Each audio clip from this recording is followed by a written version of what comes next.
देखो पहला है, इधर देखो तुम्हारा जो क्लास 10th का एनसीईआरटी सिलेबस है उसमें पहली यूनिट है लाइट। पहली यूनिट क्या है? लाइट मतलब प्रकाश।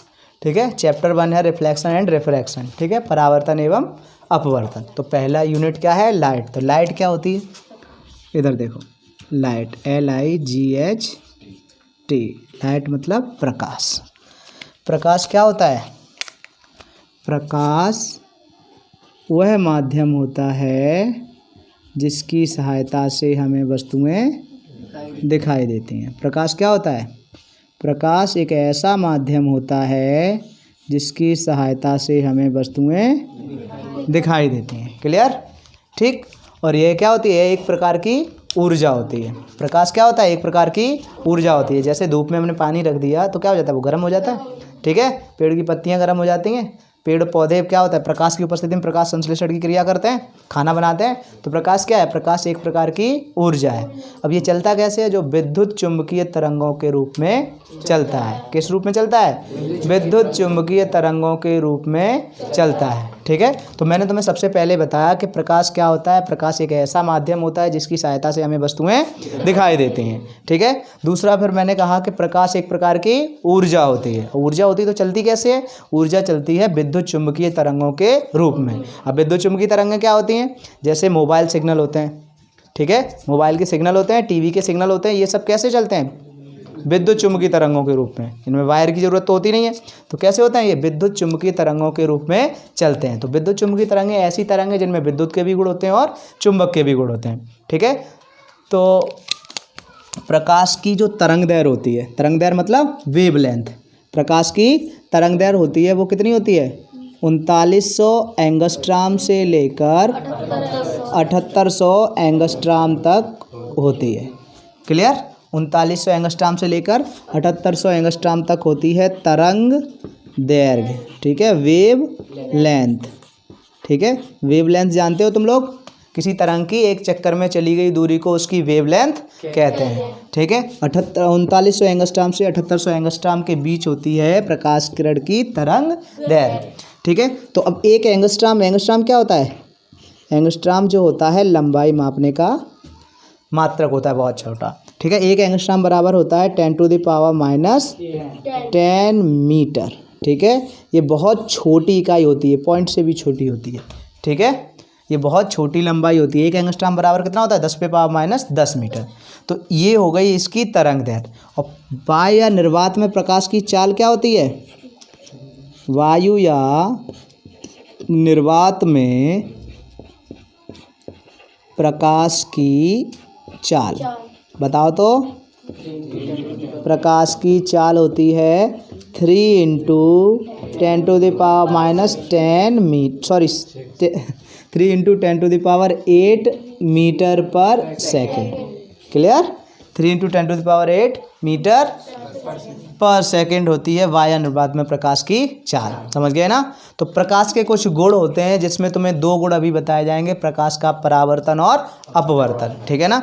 तो मैंने प्रकाश के बारे में क्या क्या बताया थोड़ा सा समझो। मैंने ये कहा प्रकाश एक ऐसा माध्यम होता है जिसकी सहायता से हमें वस्तुएं दिखाई देती हैं। ऐसा ही होता है ना? प्रकाश एक ऐसा माध्यम होता है जिसकी सहायता से हमें वस्तुएं दिखाई देती हैं। क्लियर?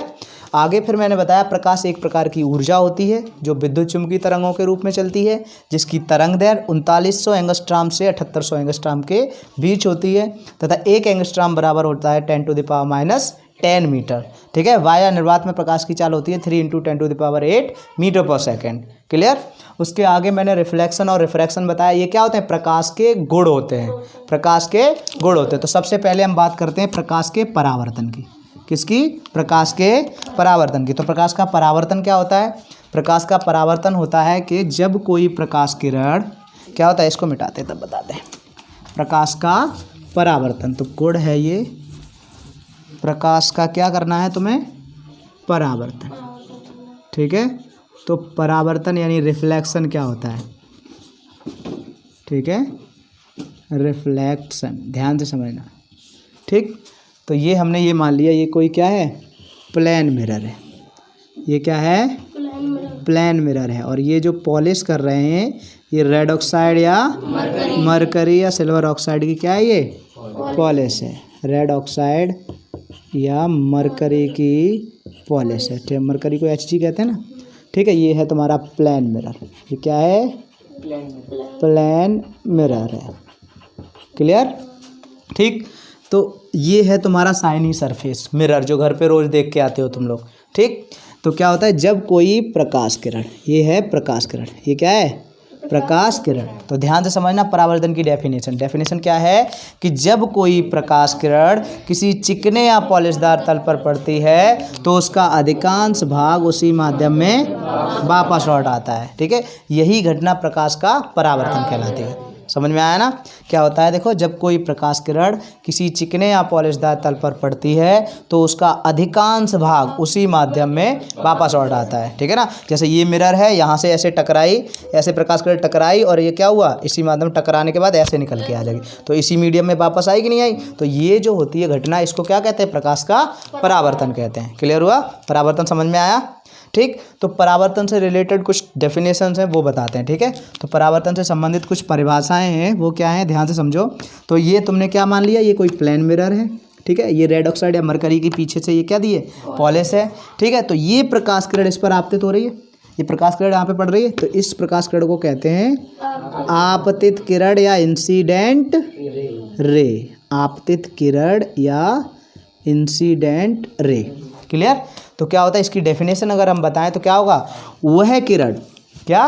वह किरण जो दर्पण पर पड़ती है क्या कहलाती है? आपतित किरण कहलाती है, इंसिडेंट रे कहलाती है। द लाइट रे which falls on the surface is called incident ray. समझ में आया? वह किरण जो क्या होता है? दर्पण पर पड़ती है, आपतित किरण कहलाती है। क्लियर? अब ये देखो, दर्पण पर इस बिंदु पर पड़ी, इस बिंदु पर पड़ी ना, तो क्या होता है? आपतित किरण दर्पण पर जिस बिंदु पर पड़ती है उसे हम आपतन बिंदु कहते हैं। पहले तुमने बताया कि आपतित किरण क्या होती है।